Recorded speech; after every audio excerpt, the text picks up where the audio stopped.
morning po. Minaanyayahan ko po ang lahat na magsihanda na po sa ating worship service. Pakiusap lang po, yung mga cellphones po natin ay ilagay po natin sa silent mode or patayin po muna natin ng panandalian all throughout sa duration po ng ating worship service para wala po tayo maging distraction sa pagpuri po sa ating Panginoon ngayong araw. At inaanyayahan ko rin po na gamitin po yung mga upuan sa harapan para mas makaupo po yung ating mga parating pa lamang na mga kapatiran. Again, good morning, beloved people of God. Psalmist declares, "The Lord is high above all nations, and His glory above the heavens."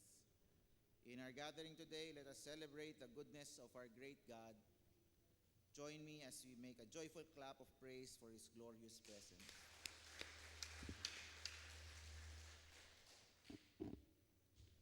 Beloved brethren, let us all bow down our heads for a while as we prepare to worship.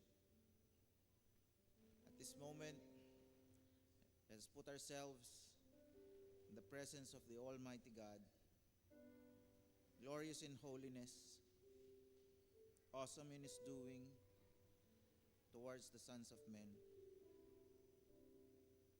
Let us be ever mindful of His inestimable majesty. Before Him, let us reflect on how depraved and perverse we were, totally separated from Him, and we desperately need a Savior. Let us think about our loving God, who is rich in mercy, found us guilty sinners, and sends His only begotten Son, our Lord Jesus, who redeemed us from sin and shame. Let our hearts be grateful on His nail-pierced hands that brought us freedom from darkness into His marvelous light. In this hour of worship, may the power of the Holy Spirit awaken our passion to serve our triune God devotedly by pursuing our Lord Jesus' mission to share His love and grace to the lost souls of this world. May we be sensitive to His leading as we tread the path of our journey of our faith in Christ.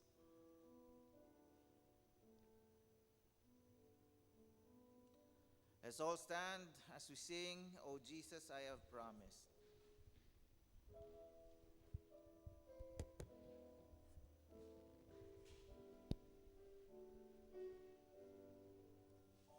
O Jesus, I have promised to serve Thee to the end. Be Thou forever near me, my Master and my friend. I shall not fear the battle if Thou art by my side, nor wander from the pathway if Thou wilt be my guide. Oh, let me feel Thee near me, the world is ever near.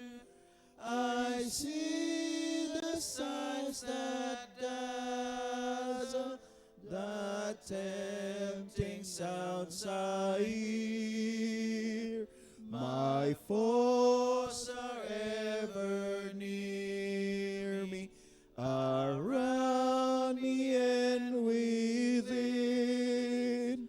But Jesus, Thou art nearer, and shield my soul from sin.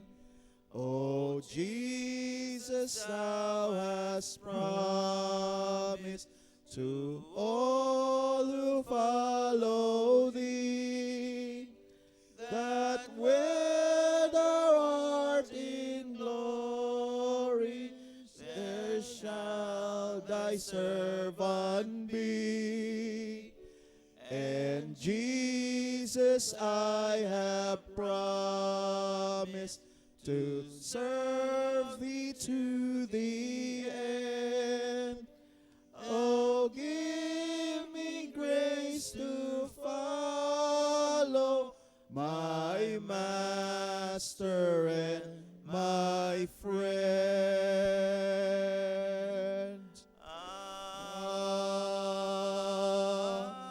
Amen. Let us read responsibly the call to praise and worship taken from 1 Chronicles 16, 23 to 34. This is a responsive reading. Sing to the Lord, all the earth. Proclaim his salvation day after day. Declare his glory among the nations, his marvelous deeds among all peoples. Congregation.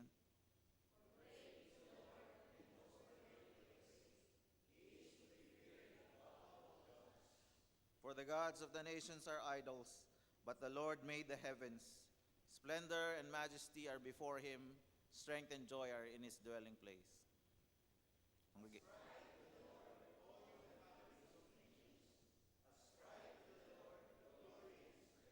Ascribe to the Lord the glory due his name.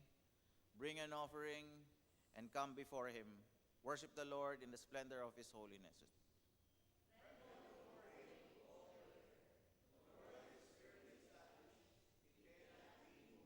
Let the heavens rejoice, let the earth be glad. Let them say among the nations, the Lord reigns.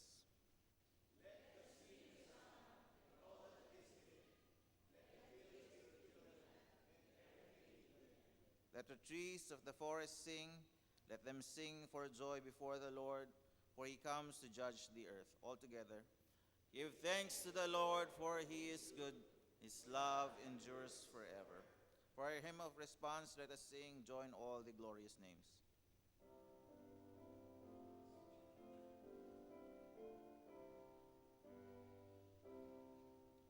Join all the glorious names of wisdom, love, and power, that ever mortals knew, that angels ever bore. All are to mean, to speak his word, to mean to set my Savior forth. Great prophet of my God, my tongue would bless thy name. By thee the joyful news of our salvation came. The joyful news of sins forgiven, O hell subdues, and peace within. Jesus, my great high priest, offered his blood and died. My guilty conscience seeks no sacrifice beside his powerful blood. Did once atone, and now it pleads before the throne. My Savior and my Lord, my conqueror and my King, thy scepter and thy sword, thy reigning grace I sing. Thine is the power. Behold, I sit in willing bonds beneath thy feet. Please be seated and join me as I pray.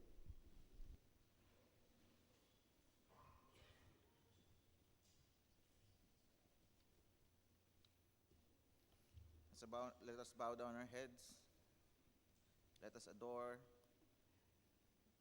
and ask for forgiveness for all our iniquities that we have done, both unconsciously and subconsciously. O magnificent and wonderful Lord, your wonders amaze us each second we are here on earth. Your glory extends beyond the heavens. You are awesome.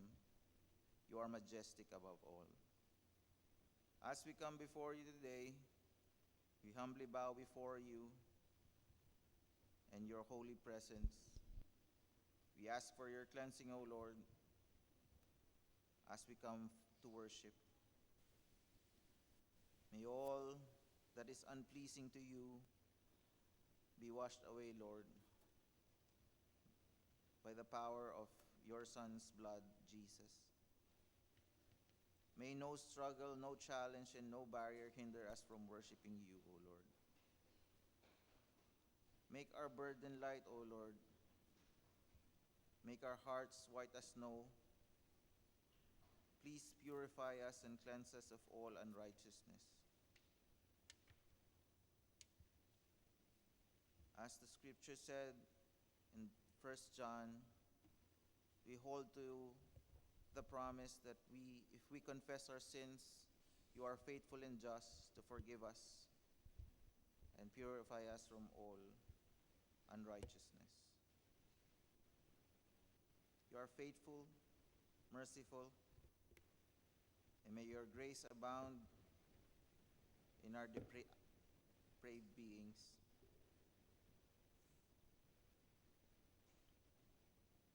May the fear of you be instilled in our hearts. And may you, and only you, be lifted, exalted, and magnified this holy day of worship. May all glory, honor, power be yours forever and ever. Amen. For our hymn of response, let us sing Rock of Ages.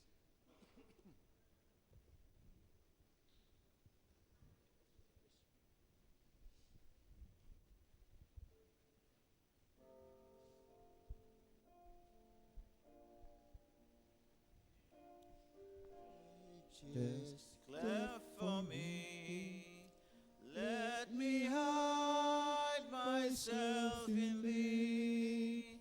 Let the water and the blood from thy pierced side which flow be of sin the double cure.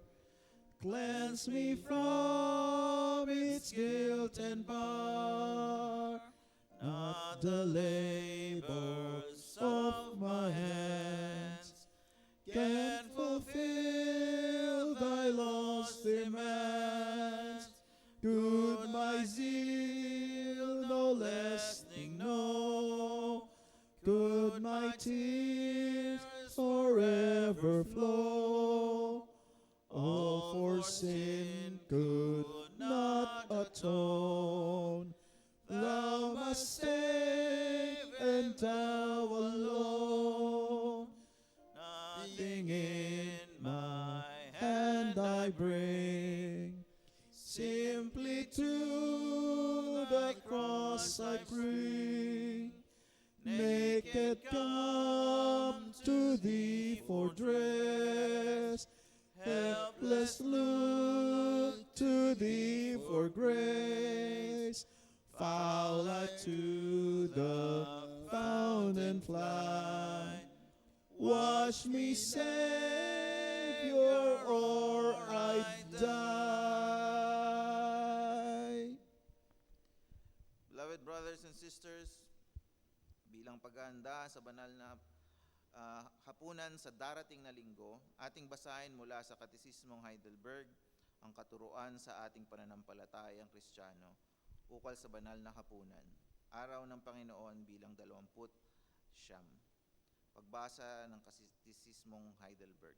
Tanong: kung gayon, bakit tinatawag ni Kristo ang tinapay na katawan at ang saro na dugo niya o ang bagong tipan sa kanyang dugo? At gayon din, ginamit ni Pablo ang mga salitang pakikibahagi sa katawan at dugo ni Kristo. Sagot: ang may malagang dahilan si Kristo sa mga salitang ito. Nais niyang ituro sa atin na kung paano ang tinapay at alak ay nakakapagpalakas sa ating panlupang katawan, gayon din ang kanyang nabayubay na katawan at nabubong dugo. ay tunay na nakakapagpalusog sa ating kaluluwa para sa buhay na walang hanggan. Subalit ang lalong mahalaga ay nais niyang tiyakin sa atin sa pamamagitan ng nakikitang tanda at pangako na tayo sa pamamagitan ng paggawa ng banal na Espiritu ay nakikibahagi sa kanyang katawan at dugo. Gaya ng pagtanggap natin sa ating mga bibig ng mga banal na tandang ito sa pag-alala sa Kanya. At ang lahat ng Kanyang paghihirap, subok, ay na para bang tayo mismo ang nagtiis at nagbayad ng ating pagkakasala. For our hymn of praise and worship, let us all stand and let's all sing My Tribute.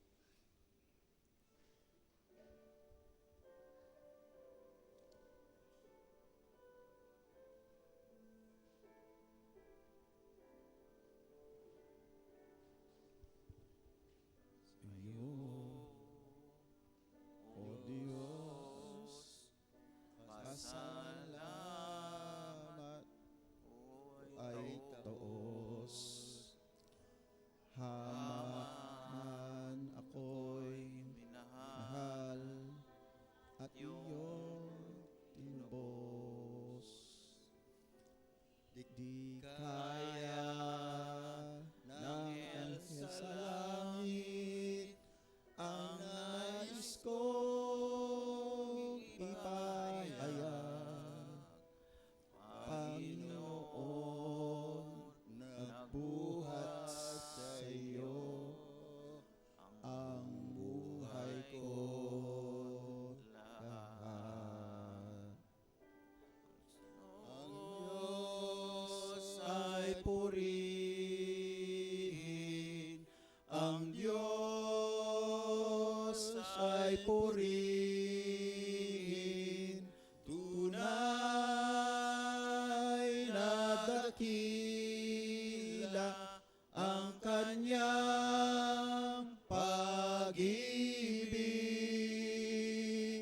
Sa dugo niyang tumigis, sa lahat ko ay nalinis. Ang Diyos ay purihin sa kanyang pag-ibig. Dalangin ko, O Diyos, pagindapain mo ako at ang tagumpay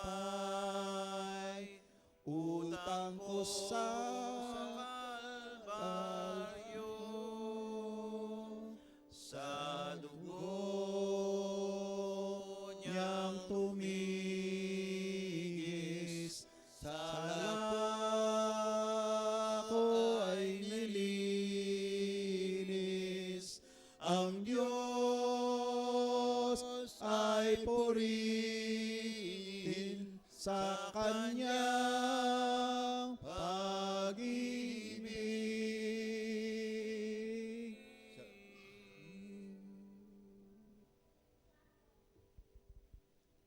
Let us all be seated.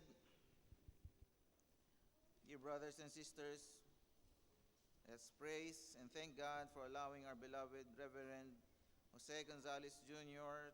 to minister to us the Word of God. Let us all welcome Pastor Pepot. Pastor.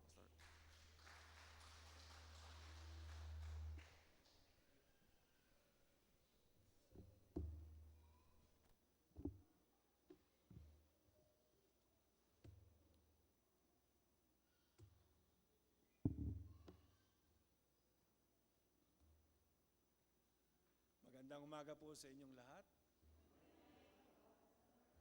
Kinagagalak ko pong maimbita muli dito po sa inyong iglesia at makapagbigay ng mensahe sa inyo. Atin itong buksan ang ating Biblia sa Awit 112.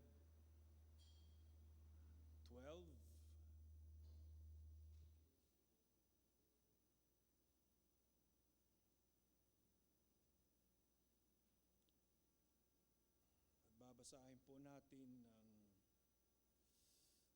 mula 1 hanggang 10. Tayo po'y magsitayo bilang paggalang po natin sa pagbasa ng salita ng Diyos. Mapalad ang mabuting tao. Purihin si Yahweh. Mapapalad ang tao na kay Yahweh ay gumagalang at taus-pusong sumusunod sa kanyang kautusan.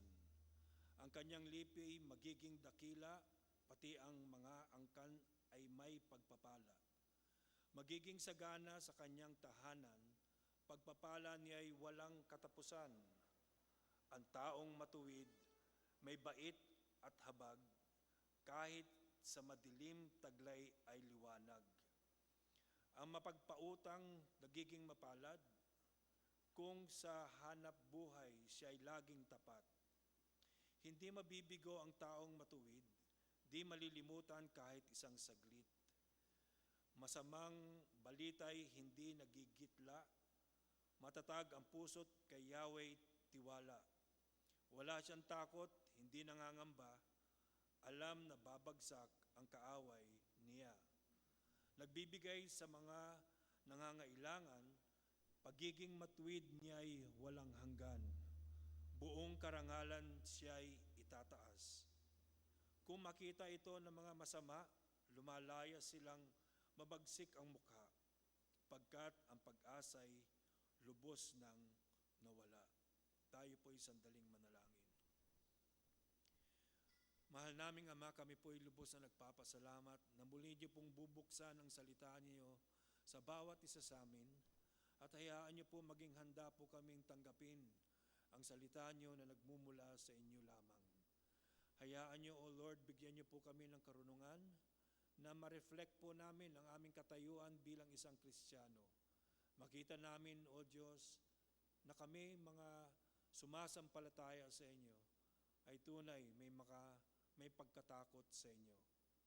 Samahan niyo po kami, pagpalain, balutan niyo po ang lugar na ito ng inyong kapangyarihan na kayo lamang po ang siyang maninirahan at mangungusap sa bawat isa sa amin. Gisingin niyo po kami, pagpalain niyo po ang pakikinig namin na ito po'y hindi lamang sa aming pagtenga umaabot, kundi kahit man sa aming puso ay talagang ito po'y manahan. Salamat po, samahan niyo po kami, itago niyo po ako sa inyong likuran na kayo lamang po ang magsasalita sa bawat isa sa amin. Ang lahat ng kapurihan sa inyo lamang po namin binibigay. Sa pangalan ni Jesus, ang lahat po ay magsabi ng Amen. Tayo po ay magsiupo.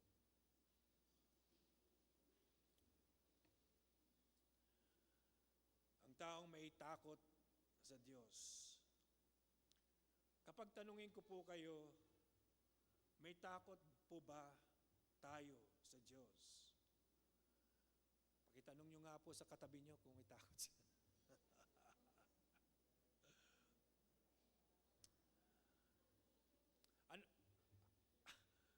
Ano po ang meron sa kanya na pansin natin na may takot siya sa Diyos? Ano napapansin natin sa kanya, bakit siya may takot sa Diyos? Kasi kung pag-uusapan natin ngayon ay mga taong walang takot sa Diyos, madali natin ito makikita at mapapansin, hindi po ba?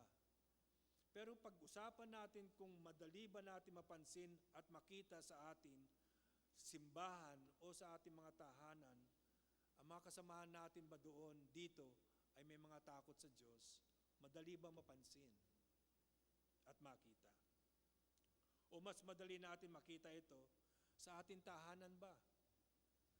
Kung ang taong ito ay tunay na sumasampalataya sa Panginoong Jesus, sorry po.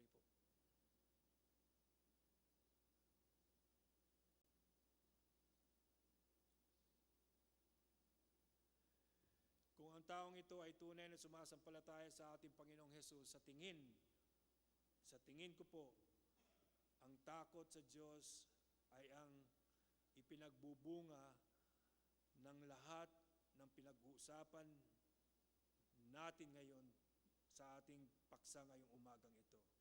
At dapat makita ito sa bawat isa sa atin. Ayon po sa verse 1, sabi diyan, purihin si Yahweh. Mapalad ang tao na kay Yahweh ay gumagalang at taus-pusong sumusunod sa kanyang kautusan. Bakit purihin si Yahweh? Bakit ang taong ito ay mapalad na siya ay gumagalang at taus-pusong nakakasunod sa kagustuhan ni Yahweh? Dahil ito po ang kahulugan talaga ng takot sa Diyos. Paghihinaan ba natin ng loob dahil hindi tayo mapalad at hindi natin nasusunod ang kagustuhan ng Diyos? Tandaan po natin, hindi dapat tayo paghinaan pag hindi tayo mapalad at hindi tayo minsan nakakagalang at taus-puso natin sinusunod ang kagustuhan ng Diyos. Dahil ayon po sa ating binasa, sa inyong paksa, yung John 15 verse 16, ito po sinasabi, hindi kayo ang pumili sa akin, ako ang pumili sa inyo. Hinirang tayo ng Diyos, hinirang ko kayo, upang kayo'y humayo at magbunga at manatili ang inyong bunga. So kung titingnan natin din po sa Filipos 2:13, itong sinasabi, huwag po tayong panghinaan dahil sabi diyan, sapagkat ang Diyos ang siyang nagbibigay sa inyo ng pagnanais at kakayahan masunod nyo ang kalooban ng Diyos. So ipinapakita sa atin ngayong umaga na kung tayo may takot sa Diyos, kung tayo sumasampalataya tayo sa Panginoon, kayo po ay may takot sa Diyos. Dahil ang Diyos mismo ang kumikilos sa atin, gumagawa ng paraan para tayo magkaroon ng pagkatakot sa Diyos.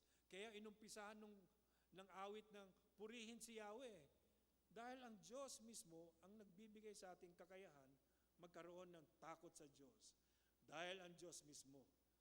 Kaya ang tanong ay, paano natin malalaman na ang isang tao ay may takot sa Diyos? Ano ang bunga nito? Ano ang bunga nitong pagkatakot sa Diyos para sa gayon malaman natin ngayon pa lang na ikaw pala ay may takot sa Diyos? Alam niyo po, walang iba kundi makita natin sa taong ito, ayon sa paksa, ay mapalad ang tao. Bless siya. Mapalad ang tao dahil po siya ay sumusunod sa kagustuhan ng Diyos. Saan siya pinagpapala? At paano siya pinagpapala ng Diyos? Kaya hindi ko sinasabi, pag sinabing mapalad siya, hindi ko sinasabi dito kapag mayaman ka, pinagpala ka na. Kapag ikaw contractor, pinagpala ka na ng Diyos. Hindi ito ang pinag-uusapan natin dito. Kaya ang ating pag-uusapan, paano natin malalaman na tayo ay taong may takot sa Diyos? Ayon po sa verse 2 hanggang verse 3, ang kanyang lipi magiging dakila, pati mga angkan ay may pagpapala. Magiging sagana sa kanyang tahanan, pagpapala niya'y walang katapusan. Makikita natin dito ang sinasabi niya para makita natin na tayo po'y taong pinagpala ng Diyos o may takot sa Diyos. Una, ang taong pinapahalagahan ang pananampalataya, dulot nito po ay pagpapala. Dulot po nito ay pagkatakot sa Diyos. Mapapansin natin dito, dahil siya ay may takot sa Diyos, ginagalang niya ang Diyos at sinusunod niya ang kagustuhan ng Diyos. Hindi lamang siya pinagpala ng Diyos, kundi pati ang kanyang mga anak at ay magiging successful sa kanilang mga buhay. Pati ang kanyang lahi, apo, sila'y pagpapalain ng Diyos. Kung titingnan po natin sa awit 25 verse 13, ito sinasabi, ang buhay nila'y palaging sagana, mga anak nila'y magmamana ng lupa. Saan manggagaling ang mana ng mga anak nito? Nandoon sa kasaganahan sa buhay, lalo na saan nagmumula ang pagpapala ng mga taong ito? sa takot sa Diyos. Iginagalang niya ang Diyos at sinusunod ang kagustuhan ng Diyos. Kapag pala pinapahalagahan natin ang ating mga pananampalataya, tignan niyo po tayo ay nananatili sa ating Panginoon. At ang Panginoon ay nananatili sa atin. Tayo ay magbubunga. Ito po ang sinasabi sa John 15 verse 5. I am the vine, you are the branches. Whoever abides in me and I in him, he it is that bears much fruit. For apart from me, you can do nothing. Kapag sinabing abiding in Christ, yan po lipat niyo po. Abiding in Christ, ibig sabihin ito ay pagpapahalaga bilang anak ng Diyos.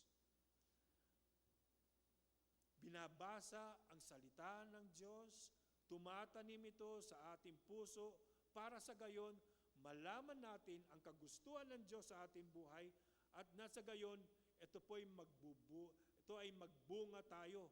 Nagbubunga tayo, magbabago tayo, mapapamahal tayo lalo sa ating Panginoon. Yan po ang sinasabi sa abiding in Christ. Pansinin po natin, mga magulang, kapag ang magulang ay may takot sa Diyos, hindi natin namamalayan Diyos na nagpapala sa ating mga anak at ang ating mga apo. At ibinibigay niya ito sa kanyang grasya. Sigurado ito. Tandaan niyo po matibay ito na dapat natin pinangahawakan. Kapag tayo mga magulang ay nagkaroon po, ay talagang ipinapumuhay natin ang kagustuhan ng Diyos, may takot tayo sa Diyos, ang pagpapala sa ating mga anak at mga apo ay sigurado. Dahil po, makikita po natin ito sa awit 37:25-26.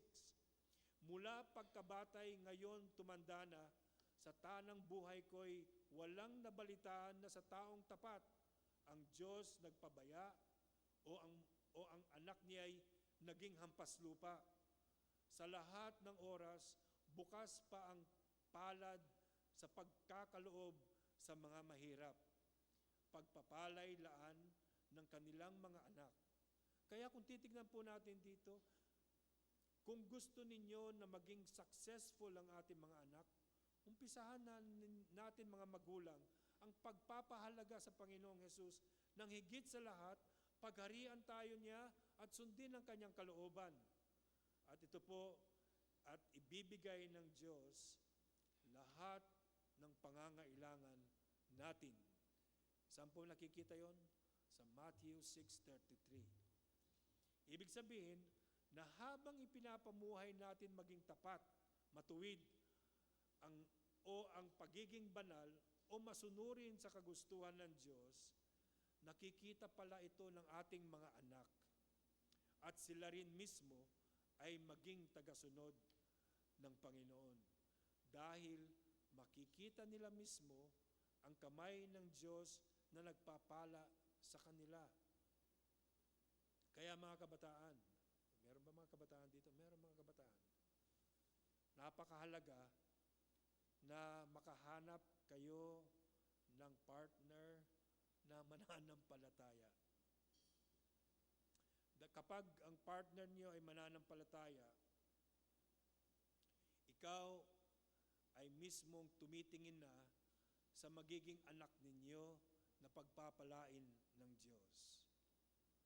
Kaya sa pagpili ninyo na makakasama ninyo sa buhay, gaano kahalaga ang pananampalataya sa inyong bilang qualification ninyo sa inyong lifetime partner.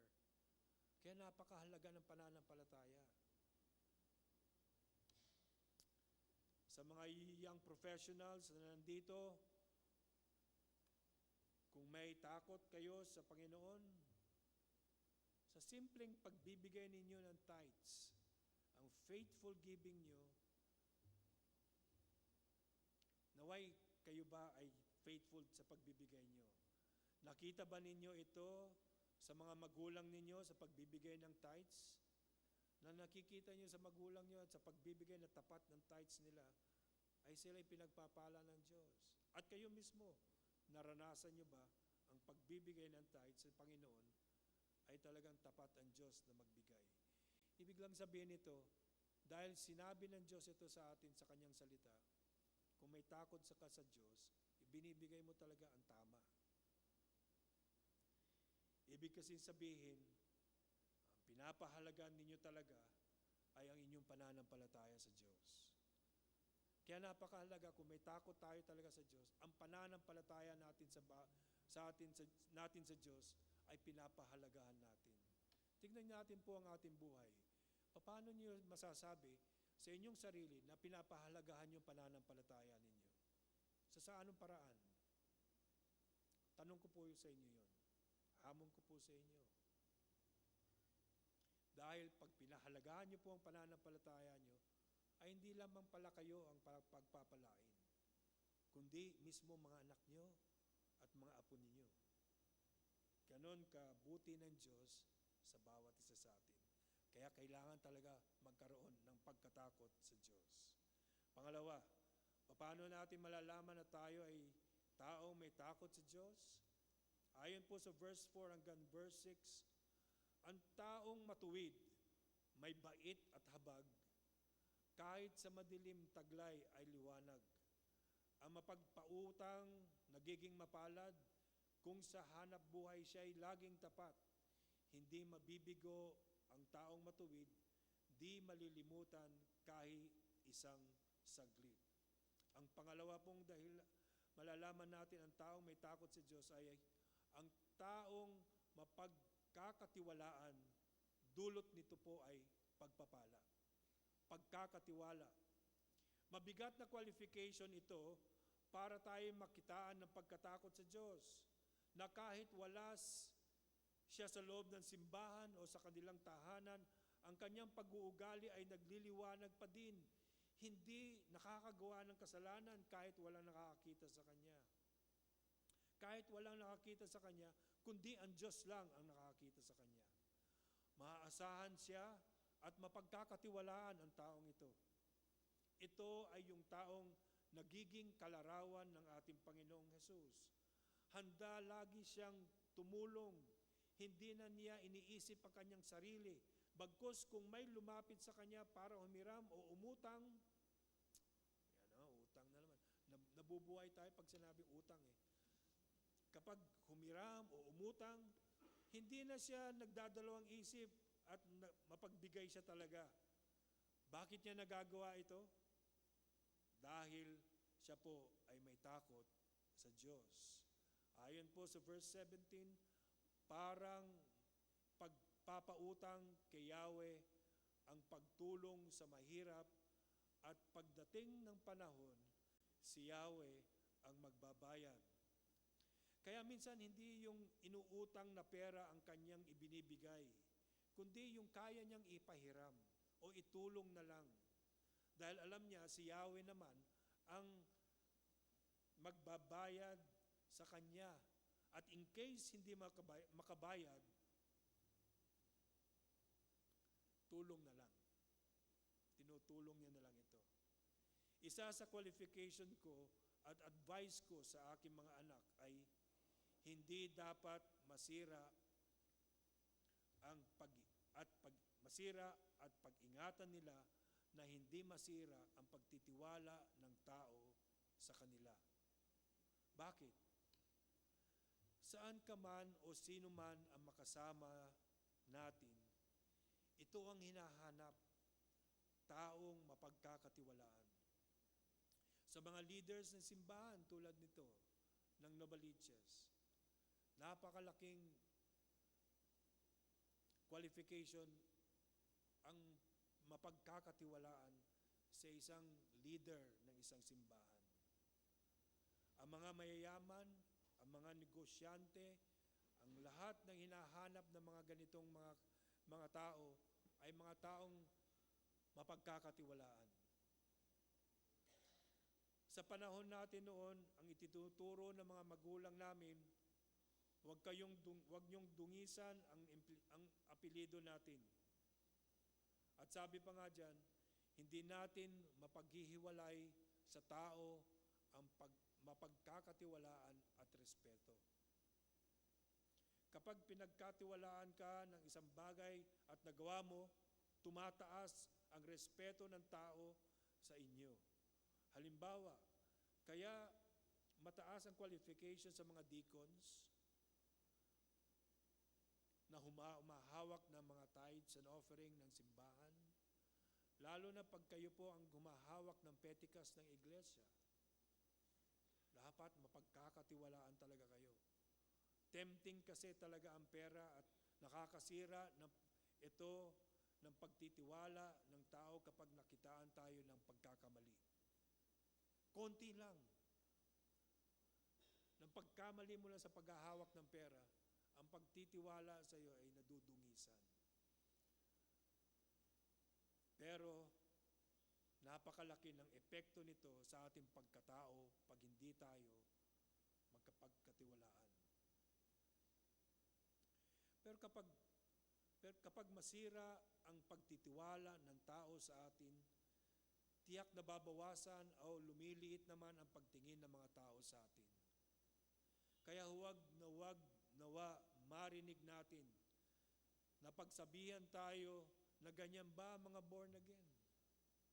Napakahirap. Ibig sabihin, hindi lamang natin pinapahalagahan ang ating pananampalataya, kundi bilang pinili ng Diyos, tinawag tayo ng mga anak ng Diyos at patuloy na binabago ng Diyos, nakadikit sa atin ang mapagkakatiwalaang tao. Nakakabit dito sa pagtitiwala ay ang pagrespeto rin ng tao sa atin. Ayon nga po sinabi sa verse 6, hindi mabibigo ang taong matuwid, di malilimutan kahit isang saglit. For the righteous will never be moved, he will be remembered forever. Pinag-uusapan din dito po ay yung kanyang reputasyon. Pag sinabing pagtitiwala ng tao, tayo ay mapagkakatiwalaan, ibig sabihin may takot tayo, ito po ay nagpapahayag din ng reputasyon natin, yung dangal natin, yung mabuting pangalan. Sabi nga po the best evidence of reputation is a man's whole life. Yung man's whole life. Hindi makakalimutan ang ating mabuti at masama nating pamumuhay. Ang problema doon, kahit masama, hindi malilimutan. Pero lalo na, nawa, pag tayo po yung mga mapagkakatiwalaan, ay hindi lalo din po ito na lilimutan. Pero alam niyo po, nakakalungkot lang po yung nangyari po sa ating isang kilalang preacher. Napamahal po ako dito, lalo na nung mga podcast niya, yung Men Who Rock the World. Church history po ang pinag-uusapan dito. Isa po siya tinitingala ako na pillar ng reform, na pastor, pero siya bumagsak, nagkasala siya. Ang reputasyon niya sa akin ay na talagang kaawa-awa, nadurog talaga ang puso ko dahil sa ginawa niyang kasalanan. Hindi ko talaga siya makakalimutan dahil sa kanyang malaking nagawang pag-aaral at turo niya sa kanyang mga sinasabi, sa kanyang mga podcast. At ito po yung laking epekto rin sa akin dahil pagkatakot sa Diyos ay talagang dapat pag-ingatan bilang pastor. Ang tanong kasi, bakit niya nagawa yun bilang pastor? Hindi ko talaga maintindihan. Ngayon, nasaan na siya? Hindi na po siya ibinalik sa dati niyang tungkulin. Hirap na hirap po siyang makibalik talaga sa kanyang tungkulin dahil po nasira na ang kanyang reputasyon at hindi na siya talaga mapagkatiwalaan. Ang taong may takot sa Diyos, tandaan niyo po, ipinagkatiwala sa atin ang kaligtasan na kaloob ng Diyos. Pinagkatiwala sa bawat isa sa atin ito. Pangalawa, ipinagkatiwala sa atin ang Espiritu Santo bilang selyo ng ating kaligtasan at kapangyarihan, maunawaan natin ang salita ng Diyos at masunod natin ito. At pangatlo, ipinagkatiwala sa atin ang patatagin ang ating pananampalataya para maging kalarawan tayo ng Panginoon, liwanag sa kadiliman ng sanlibutan. Pangapat, ipinagkatiwala sa atin ang pagpapahayag ng mabuting balita ng kaligtasan. Actually, marami pa po ito. Tulad ng mga ama ng tahanan, ipinagkatiwala ng Diyos sa atin na maging spiritual head at provider ng ating pamilya. Bakit ipinagkatiwala sa inyo ng mga elders and deacons and church na ito? Bakit ipinagkatiwala sa inyo ang simbahang ito ng Diyos? Alam ninyo kung sino talaga ang pinagkatiwalaan ng higit sa lahat dito sa CCCN? Alam niyo po kung sino? Ako alam ko. Si Brother Nante.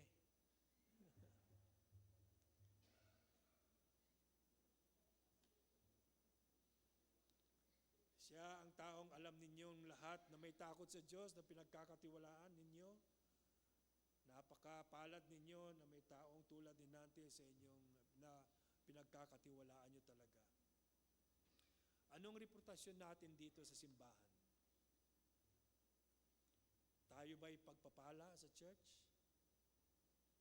O tayo'y kasiraan sa simbahan? Pangatlo, paano natin malalaman na tayo ay taong may takot sa Diyos?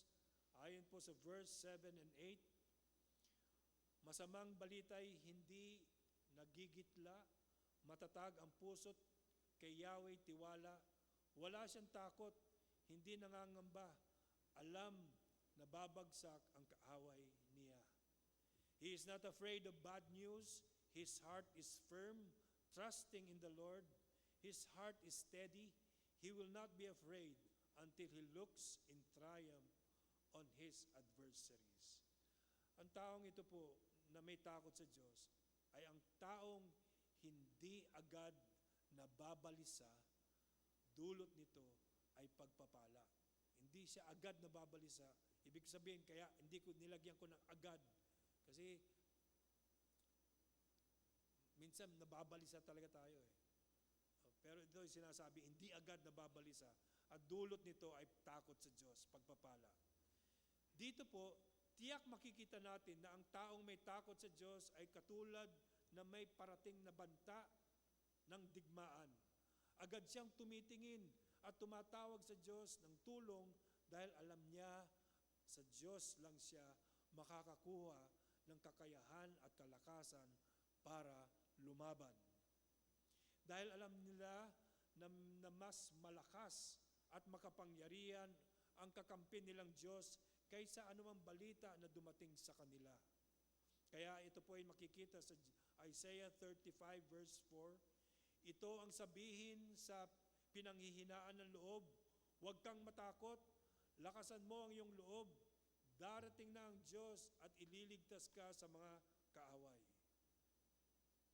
Kung pinapahalagan natin ang ating pananampalataya at mapagkakatiwalaan tayo ng lahat, tayo ay may takot sa Diyos. Lalo na kung hindi agad tayo natatakot o nababalisa sa mga balita na ating nasasagap. Dahil ito ay pagpapatotoo na alam natin na buhay ang Diyos. Subok na natin ang Diyos sa kanyang katapatan at karunungan. Dahil alam niya na anuman ang mangyari, ito ay para sa ikabubuti niya. Alam niya kahit anuman mangyari, ito ay para sa ikabubuti niya. Makapangyarihan ang Diyos natin at hindi niya ibibigay anumang pagsubok na hindi nating makakayanan. Pero sa isang banda, kailangan natin makilala ng lubusan ng ating Panginoon para magkaroon tayo ng tunay na pagkatakot sa Diyos na hindi tayo agad nababalisa. Ayon po sa Kawikaan 9:10, ang paggalang at pagsunod kay Yahweh ay pasimula ng karunungan. Ang pagkilala sa banal na Diyos ay may dulot na kaalaman. Ibig sabihin po nito, hindi natin mapaghihiwalay ang kilalanin natin ng higit ang banal na Diyos sa pagkatakot sa Diyos. Ang pagkatakot ay paggalang at pagsunod sa Diyos. Makinig po kayo mga kabataan. Ang pag-aaral at pagpapahalaga natin sa salita ng Diyos at ating sundin ito sa ating pamumuhay, ito po ang tawag nito ay karunungan. Pag ikaw ay nag-aaral at ito po ay nasa buhay mo, ito po ay karunungan. At ang pagkikilala natin naman sa banal na Diyos ay ito po ay magbibigay pawi ng ating kabalisahan dahil tayo ay natututong magkaroon ng takot sa Diyos. Nakikilala natin siya na banal siyang Diyos. Ito po ang sinasabi sa salita sa ating ngayon. Kaya nga sabi po sa Matthew 6:34, kaya nga huwag ninyong alalahanin ang bukas, sapagkat ang bukas ang mag-aalala sa sarili niya. Sapat na ang inyong mga suliranin sa bawat araw. Alam niyo kung bakit sinabi ng Panginoon ito sa kanyang mga alagad? Yung mga alalahanin natin ngayon, sapat na idulog natin ito sa ating Panginoon. Dahil alam natin na pinapakinggan niya ito at sasagutin. At dahil kilala natin ang ating banal na Diyos, ay ang problema lang kung bakit hindi natin magawa itong pangako ng Diyos na yan, utos sa atin ng Diyos na yan, ay yung verse 33 nito, na nagsasabi, ngunit higit sa lahat, bigyan halaga ninyo ang kaharian ng Diyos at ang pamumuhay ng ayon sa kanyang kalooban at ibibigay niya sa inyo ang lahat ng mga bagay na ito. Bumabalik tayo sa naising pag-aaral at pahalagahan ang salita ng Diyos at ipamuhay ito at ibibigay ng Diyos ang sa inyong mga pangangailangan sa araw na ito. Kaya hindi tayo dapat mababalisa eh. Kung alam natin ng lubos na talagang pinaghaharian tayo ng Diyos at sinusunod natin ang kanyang kagustuhan, ang pangako niya, ibibigay niya ang lahat. Pero ang problema, dahil nga dyan, hindi natin magawa ito. Kaya kapag may problema, agad tayong nababalisa. Kaya nga sabi rin po sa Filipos 4:6, huwag kayong mabalisa tungkol sa anumang bagay. Sa halip, hingin ninyo sa Diyos ang lahat ng inyong kailangan sa pamamagitan ng panalangin, may pasasalamat. Kaya kung titignan po natin, ang taong hindi balisa ay may takot sa Diyos. Kaya kung tayo ba'y nababalisa palagi? Ito po'y nagpapatunay lamang na kulang pa ho tayo talagang pag-aralan ng salita ng Diyos, sundin ang kanyang kagustuhan. Alam po ninyo, yung bagyong Opong, naghanda tayo, hindi ko sinasabing mali po maghanda. In September 26 pa lang ay talagang ang luwag ng kalsada. Mahangin, alam natin padating na ang bagyo. Dumating ang September 27, nasaan ang bagyo? Lumihis, nawasak, nasa daan ng lupa, pag dumaan sa lupa. Hindi natin mapaniwalaan ang pangyayari. Bumili tayo ng mga tubig, extra pagkain, baterya, flashlight, nag-charge ng ating power bank. Pero nasaan? Nasaan yung bagyo? Nasayang yung pagkabalisa natin. Yung pala, may ginawa pala ang Diyos na ilihis ang bagyo sa atin. Alam ba natin ganun mangyayari? Hindi, wala sa atin. Nakakaalam na ganun mangyayari. Pero ang tanong nagpasalamat ba tayo at namangha tayo sa Diyos? Kaya kung may kilala kayong laging balisa, questionable po ang kanyang pagkatakot sa Diyos o ang kanyang pananampalataya. Kaya tignan niyo po ang katabi niyo. May takot ba talaga sa Diyos yan?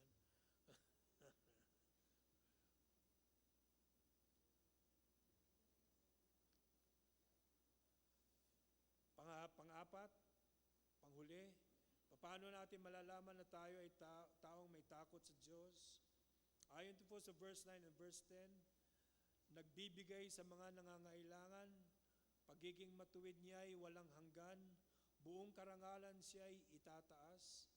Kung makita ito ng mga masama, lumalaya silang mabagsik ang mukha, pagkat ang pag-asa'y lubos nang nawala. Ang taong ito na may takot sa Diyos ay ang taong walang kapintasan. Dulot nito ay pagpapala o pagkatakot sa Diyos. Walang kapintasan. Kung mapapansin natin, itong taong ito'y nagbibigay sa mga nangangailangan at ang kanyang buhay daw ay ayon sa salita ng Diyos, ay siya po'y matuwid. Matuwid na tao at nagbibigay sa mga nangangailangan.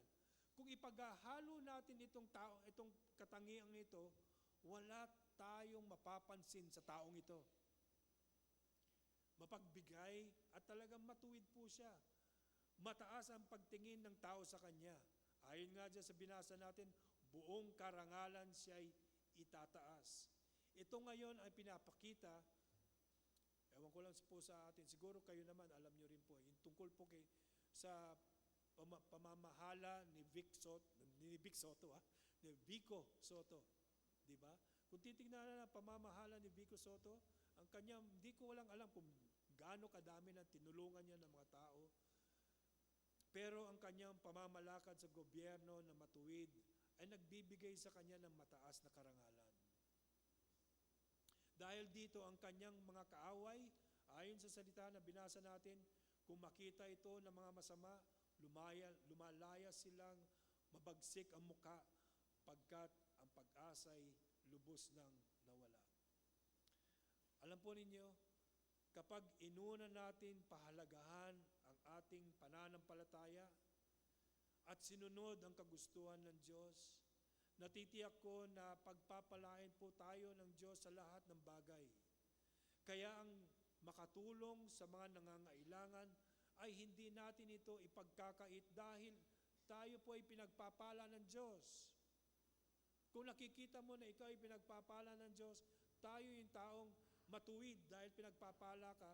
Ngayon, sinasabi sa atin ng Diyos, naway makitaan tayo na tayo po ay nagbibigay sa mga nangangailangan.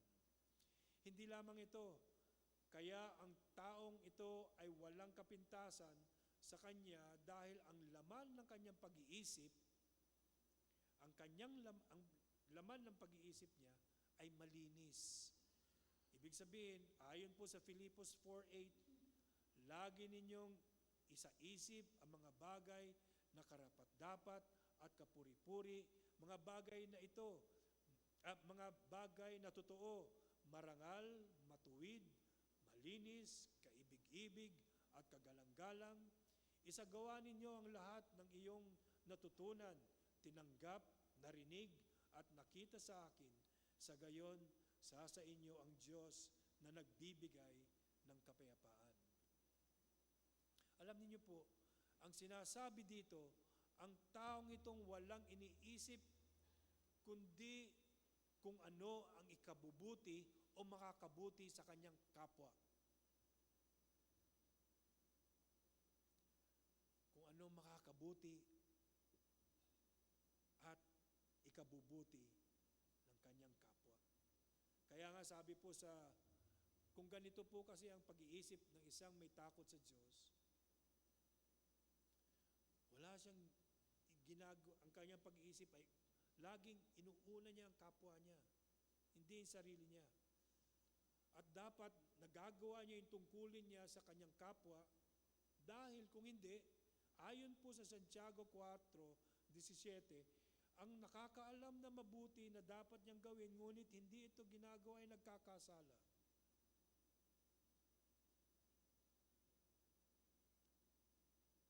po'y napakahalaga sa isang tao na tayo po'y hindi mapintasan, walang mapintas sa atin. Ang laging isip natin ay mabuti, ikabubuti ng kapwa, at kung alam natin mabuti ang dapat natin gawin at ginagawa natin ito, tayo po ay pinagpapala ng Diyos. Kaya ang challenge ko po sa bawat isa sa atin, ang tawag kasi dito, yung kindness. Kindness, kabaitan ng tao. Hindi niya muna iniisip ang kanyang sarili. Ito ang taong may takot sa Diyos. Lagi niyang iniisip ang anong makakabuti sa kanyang kapwa. Hindi lamang dito para tayo ay hindi mapintasan, kundi dahil sa pagkakilala at takot natin sa Diyos, ang nakikita ko pa para tayo hindi mapintasan ay yung sa ating pananalita ay dapat nating pinag-iingatan. Ayon po sa Titus 2:8, nararapat na pananalita ang lagi mong gamitin upang hindi mapintasan ninuman ang mga sinasabi mo. Sa gayon, mapapahiya ang ating mga kalaban sapagat wala silang masasabing masama laban sa atin. Kaya, nagngingit-ngit ang mga masasama sa atin dahil wala silang makitang kapintasan sa atin. Kaya yan sinasabi sa verse 10, at lumalayas silang mabagsik ang muka. Wala silang magawa kasi, kaya mabagsik. Mga talunan. Marami pang iba para silang, marami pang iba para wala silang mapintas sa atin. Alam niyo po, isa pang para hindi tayo mapintasan at ang buhay natin ay walang kapintasan. Isang mahalaga pong dapat nating ginagawa ay tulad, hindi po kayo magtatanong kayo sa sasabihin ko. Kasi ito po ay yung panalangin. Paano ang panalangin magiging magdudulot ito ng walang kapintasan sa iyo? Hindi po ito panalangin sa bahay, sa kwarto natin, o prayer meeting natin, kundi ito yung kahit saan ka man, ay naghahatid tayo ng panalangin sa Diyos, sa ating Panginoon. Sa mga taong kasama natin, nanggugulo sa atin, kasama natin sa bahay, pag-pray natin sila. O sa sarili natin hindi tayo mapintasan sa bahay. Tulad ng panalangin na, Lord, ilayo niyo po ako sa cellphone ko at laptop ko para makatulong ako sa gawaing bahay. Para makatulong ako sa kapatid ko at lalo na sa gawaing matulungan ko po ang aking magulang. Ibig sabihin, kapag ikaw ay nananalangin para sa kapwa mo, nagiging maingat ka sa buhay mo dahil pinapanalangin mo siya. Ano man na nakikita mo sa pagkapaligiran, sa tahanan, pinagpe-pray mo, nagiging maingat ka kasi nagpapatotoo ka sa kanila. At lalo na, at laging napipintasan ang mga kabataan, kahit ako napipintasan ako ng asawa ko, kapag ako'y nakaupo sa laptop ko at siya'y naglalaba, nagtatrabaho, talagang pag tumayo yan, nakikita niya ako nagla-laptop.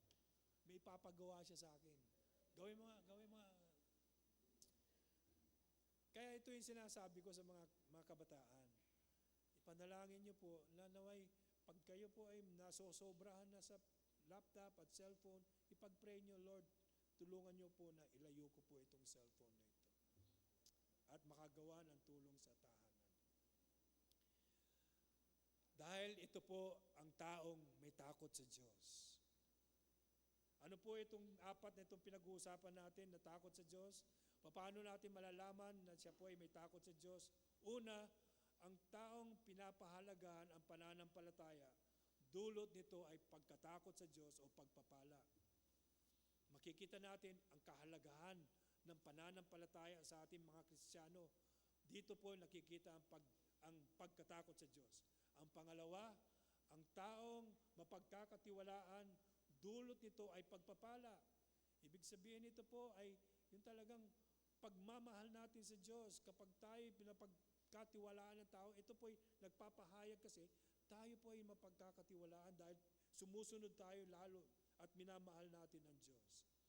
Ang pangatlo, ang taong hindi agad nababalisa, dulot po nito ay pagkatakot sa Diyos o pagpapala. Ito po yung sitwasyon sa paligiran natin. Kanina, sabi natin, pananampalataya, pagmamahal natin sa Diyos. Una, pananampalataya sa atin, pananampalataya sa Panginoon. Ngayon, ang sitwasyon sa kapaligiran. At ang pang-apat, yung walang kapintasan, ito ay kabaitan natin sa mga tao, sa ating kapwa. Magiging mabait tayo sa ating kapwa. Yung apat po na yan, marami pa ho sigurado, pero sa aking pananaw, sa lahat ng inyo sigurong napag-aralan tungkol po sa fruit, sa bunga, ano yung fruit of the Spirit ba?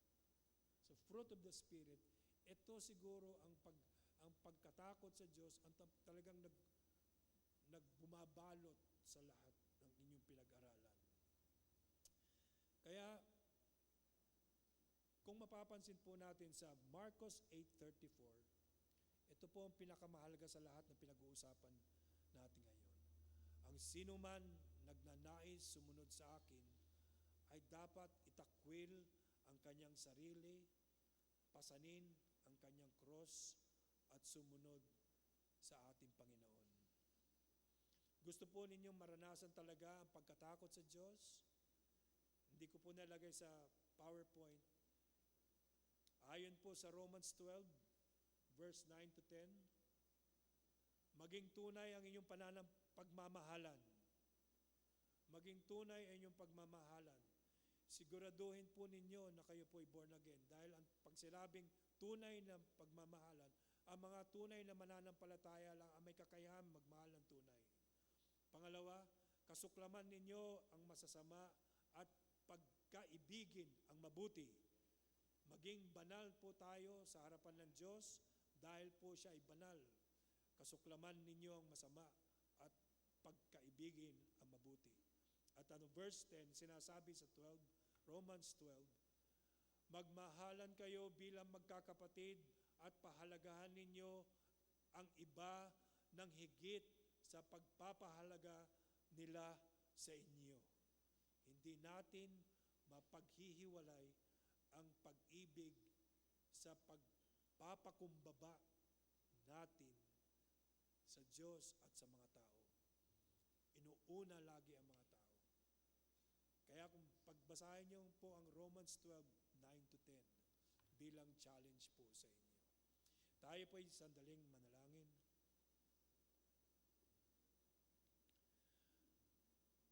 Dakilang Diyos, kami po'y nagpapakumbaba sa inyong harapan. At alam po namin, Panginoon, sa tagal namin mga mananampalataya, alam po namin kami po'y niligtas ninyo. Pero ngayon, sa amin na pag-aaralan, napakahalaga palang malaman ng bawat isa sa amin. Ang nagbubunga dapat pala sa pananampalataya namin ay talagang tunay na pagkatakot sa inyo. I pray, Lord, na maalala namin ang kahalagahan nito. Makita namin na pinapahalagahan namin ang pananampalataya namin, na kami po'y mapagkakatiwalaan taong hindi nababalisa dahil kayo'y kasama namin, at taong hindi nakikitaan ng kapintasan dahil nakikita nila ang kalarawan ninyo sa buhay namin. Salamat po, Panginoon. Pagpalain niyo po ang bawat nakapakinig ng salita niyo. And we pray na ito po ay nagbigay challenge sa bawat isa na ipamuhay namin ito. Pinupuri ka namin at pinapasalamatan. Sa pangalan ni Jesus, ang lahat po ay magsabi ng Amen.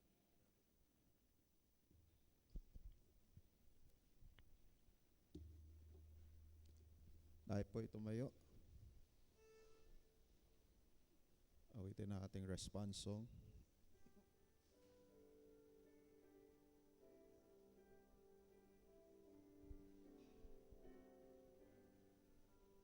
Si Jesus Jesus ang siyang patnubay sa landas ng buhay ko. Isiya nagpapabaya, laging sumasaklolo. Buhay ko ay mapayapa, laging may kaaliwan. Dahil siya'y aking kasama, di ako iniwan. Dahil siya'y aking kasama, di ako iniwan. Si Jesus ang siyang patnubay na laging nagmamasid sa aking kumakalinga at lipos ng pag-ibig. Kahit na kay kahirapan, landasi tinatahak, puso ko'y may kasiyahan at lagi nang may galak. Puso ko'y may kasiyahan at lagi nang may galak. Si Jesus ang siyang patnubay na mag-ibig niya'y lubos. Ang biyaya niya'y sagana at hindi kinakapos. Hanggang sa wakas ng buhay dito sa sanlibutan, siya'y lagi nang sa akin at ako'y di iiwan. Siya'y lagi nang sa akin at ako'y di iiwan. Si Jesus ang siyang patnubay hanggang aking marating. Langit na kanyang tahanan, nalipos ng pag-aliw. Pag ako'y kanyang tinawag at ipisan sa Ama, siya pa rin ang pupurihin doon sa walang hanggan. Siya pa rin ang pupurihin doon sa walang hanggan.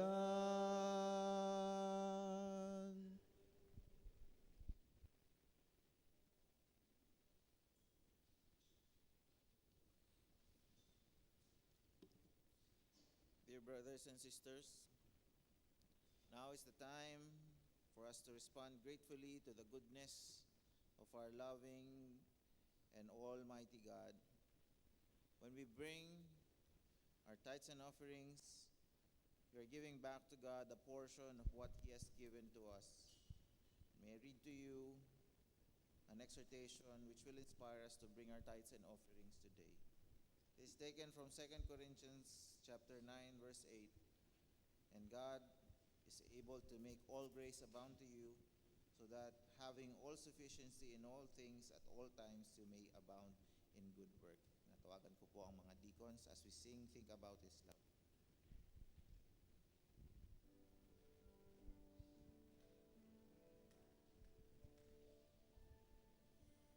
Think about His love, think about His goodness, think about His grace that's brought us through. For as high as the heavens above, so great is the measure of our Father's love. Great is the measure of our Father's love. How could I forget His love? How can I forget His mercies? He satisfies, He satisfies, He satisfies my desire. Think about His love, think about His goodness, think about His grace that brought us through. For as high as the heavens above, so great is the measure of our Father's love. Great is the measure of our Father's love. It's the measure of our Father's love.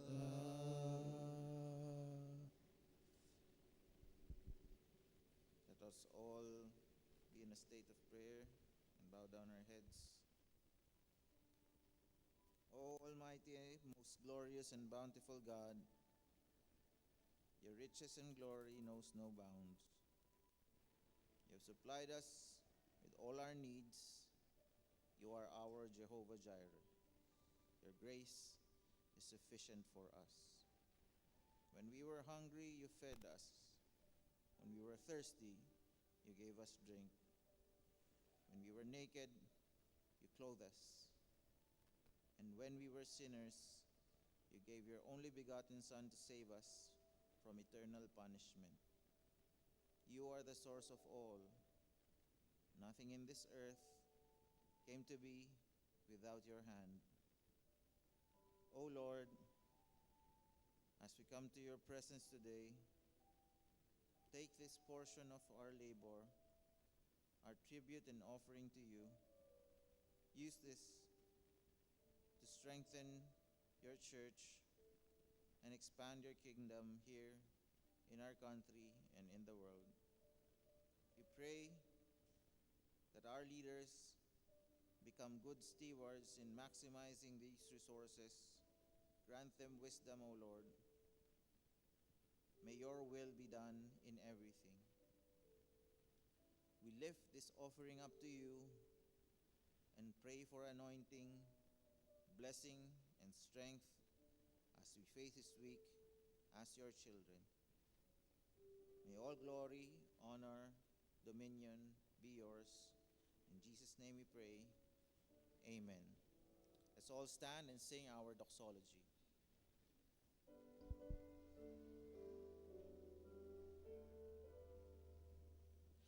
Praise God from whom all blessings flow. Praise Him, all creatures here below. Praise Him above, ye heavenly hosts. Praise Father, Son, and Holy Ghost.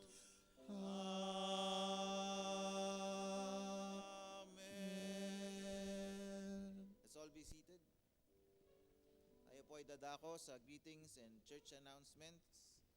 So, warm welcome po sa lahat ng aming visitors ngayon, guests, and online worshipers. May you all join us again po next Sunday and Sundays thereafter po for our worship services. Okay, so we'll begin po with the greetings of our birthday celebrators from the week of September 28 to October 4. So, for September 28, si Diego Tobias Gonzalez. Dito pa si Diego Boy. Okay, sa October 3 po, si Nanay Teresita Delfin. So, happy birthday po, Nanay Tess. And sa October 3 po, si Nanay Tess Teresita Mojica. Birthday pala sila. So, wala po tayong wedding anniversaries celebrators for this week. So, we'll be going po to our church announcements. So for our first church announcement, so we'll be having our Reformation Day on October 26 sa Brittany Function Hall po, dyan po sa May Neapolitan. So paalala lang po, no, pasabihan na lang din po yung mga wala po dito na ating mga kapatiran na wala po tayong dito sa church natin na worship service. We will be with our classes brethren po na sabay-sabay po tayong mag-worship that Sunday. So last Sunday po ito ng October from 9 a.m. to 3 p.m. So please register po with Deacon Josie if you are attending and order po yung commemorative t-shirts po natin through Deacon Christy Parungo. Ito po yung design po ng ating shirts po, so dark blue. And paki-coordinate na lang po yung sa ating mga deacons regarding po dun sa sizes, no? Alam ko later po meron po siyang mga samples. No? So paki-coordinate na lang po. Please also be informed na we'll be having pot bless po nito. So bring your own lunch po on the Reformation Day. So pasama again po, we encourage po na mag-register po kayo kay Deacon Josie kung nandyan man siya or any deacons, specifically po para ma-arrange din po kung kailangan po ng additional vehicles or paano po natin yung gagawin yung transportation to Neapolitan. So please note din po that we will be having our CCCN church election for our new consistory members for 2025. So pakisama po sa prayer yung mga church leaders natin that you are willing po to nominate. Please note po there will be 3 elders and 6 deacons po who will have their terms ended po for 2025. So we'll be reinstituting po new elders and deacons po for this year. So pasama po sa prayers na kung ano po yung magiging will ni Lord sa atin and yung will niya lang po ang maghari, no, sa magiging new elders and deacons po natin na institute po for 2025. For October 5 po, there will be nomination forms dun sa Sunday po na yon at will be distributed for you to fill out. So next Sunday na po ito, no? Then the election committee will collect after our worship service. So pasama na po sa prayer kung sino po yung ino-nominate nyo po na 3 elder tsaka 6 na deacons, no? So please check din po yung bulletin board natin for information on the election schedule. So ipopost naman po dyan kung hindi pa siya naka-post, no? So please note din po that to support our diaconal rummage project, no, again kay Sister Josie din po ito, there's a call from the deacons. If you have still clothes, kitchen utensils, and other things that are still usable na kaya nyo na po siyang i-let go, no, please bring them to the church and coordinate with the deacons po kung paano po siya dadalhin or kailan nyo po siya dadalhin, no. This project is for our outreach sa Citrus and we'll be giving mini Christmas Noche Buena package dun sa mga bina-Bible study po natin and mga dinidisciple doon. And for our usual na activities for the week, so we have our prayer meetings on Wednesdays, 9 a.m. po dito po sa likod sa may Sunday school area. Please note din po for the prayer meetings kung gusto nyo rin pong kung ino-open po yung bahay ninyo for doon po kayo gusto nyo pong mag-host ng ating prayer meetings for the week, you can coordinate po sa ating minister po for prayer na si Deacon Lea, no, kung gusto niyo po magpa-schedule ng visitation din po as well as yung pag-host po ng prayer meeting sa bahay ninyo. In our efforts po to expand the kingdom dito sa earth, no, as entrusted to us, and yun po ang great commission sa atin to go and make disciples, meron po tayong tool, yun pong ating tracts na nasa likod, nandun po sa evangelism bulletin board po, nasa ulunan po ng asawa ko doon sa likod. You can get your bundle of 7 po. Ito po yung tracts po natin po sa sa CCCN, no, as we share the word, and mas easier po kasi nandun na po yung step by step na evangelism na pwede po natin madali pong i-share ang good news na si Lord po ay binigyan po tayong daan at binigyan tulay through Jesus, and by grace we are saved. We hope na makasama po kayo sa endeavor na pag-reach out sa mga kahit sino po na makakasalamuhan natin sa araw-araw, sa mga grab driver, sa mga kapitbahay natin, at syempre sa mga pamilya po natin, no? We encourage encouraged po for us to share yung good news na niligtas na po tayo ni Jesus, and meron po siyang great plan for us dito sa lupa. And with that, since wala na pong other church announcements and greetings, we call on po si Pastor Pepot for our closing prayer and benediction.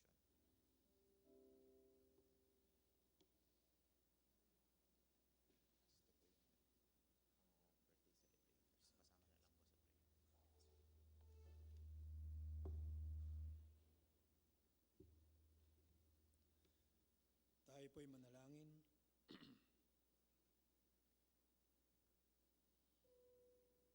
Mahal naming Ama, kami po'y tinawag niyo po sa araw na ito para kayo'y sambahin, at kami po'y nagpakumbaba sa inyong harapan. Kami po'y nilinis ninyo, pinatawad ninyo, at kami po'y nakinig ng salita ninyo, at kayo'y nangusap sa bawat isa sa amin. Sa tulong ng inyong banal na Espiritu, naunawaan namin ang inyong kagustuhan para sa amin. At ngayon kami po'y tinatawag nyo na lumapit sa inyo sa umagang ito. Panginoon, dalangin po namin na inyo pong pagpalain ang aming darating na linggo. Hayaan nyo po ang mensahe ninyo ay laging manatili sa aming puso, na makapamuhay po kaming may takot sa inyo. Dalangin din po namin na ilayo niyo po ang bawat isa sa amin sa karamdaman, bigyan ng kalakasan, lalo na ngayon kung meron man sa amin dito at mga kasamahan namin sa bahay na may sakit, abutin niyo po sila ng inyong kagalingan. Dalangin din po namin ang mga kasamahan namin na naghahanap buhay, nagtatrabaho, pag-ingatan niyo po sila sa buong linggong ito, na ilayo niyo po sila sa kapahamakan. Ganun din po ang aming mga anak na nag-aaral. Lord, we pray na bigyan niyo po sila ng karunungan sa pag-aaral. Gabay nila, Panginoon, na hindi sila mahatak ng sanlibutan, kundi lalo sila makakilala ng lubusan, makita sa kanila ang liwanag ninyo, O Diyos, bilang asin at liwanag sa sanlibutan ito. Dalangin din po namin na kayo mag-provide ng pangangailangan nila, pagkaloob niyo po sa mga magulang, magkaroon ng pangangailangan, ibigay ang pangangailangan ng kanilang mga anak sa kanilang pag-aaral. So we pray, Lord, samahan niyo po kami sa linggong ito at pagpalain, at naway mas lalo namin kayong makilala sa aming pamumuhay sa araw-araw na darating. Pagpalain niyo rin po ang mga kasamahan namin na sumapit ang kanilang kaarawan at dadating na kaarawan. We pray, Lord, hayaan niyo po, Panginoon, ang aming dalangin sa kanila ay lalo silang makakilala sa inyo. Lalo sila, Panginoon, maramdaman nila ang inyong presensya sa kanilang buhay, at lalo silang mapalapit at talaga mapamahal sa inyo, O Diyos. Ano man ang kanilang kahilingan sa kanilang puso, kayo po magkaloob sa kanilang ito. Dalangin din po namin ang nalalapit na eleksyon ng simbahang itong nitong CCCN. We pray, Lord, kayo magbigay sa mga kasamahan, sa member ng church na ito ng karunungan, at talagang ipanalangin kung sino po ang mga leaders na kanilang ilalagay sa consistory ng iglesyang ito.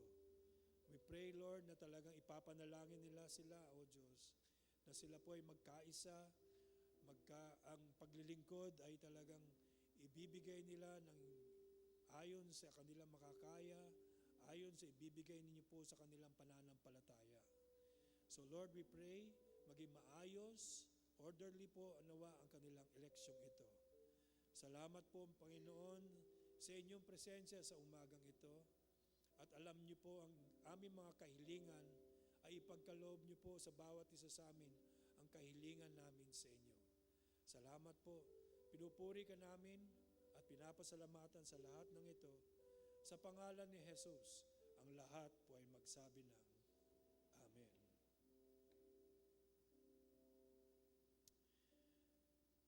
Tanggapin ninyo ang pagpapala ng ating Panginoon.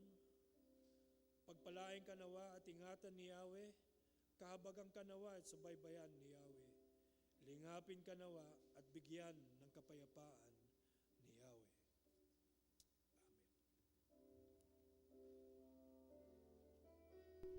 Amen.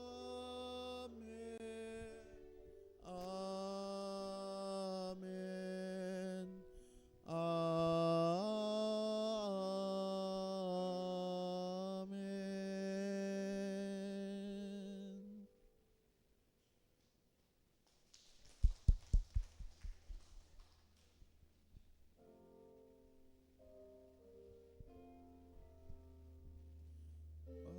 Pagkat sa pag-ibig ng Diyos sa atin ay bumubuklod, pagsasama natin at pagmamahalan gaya ng kalangitan. Sa ating paghihiwalay, ang puso'y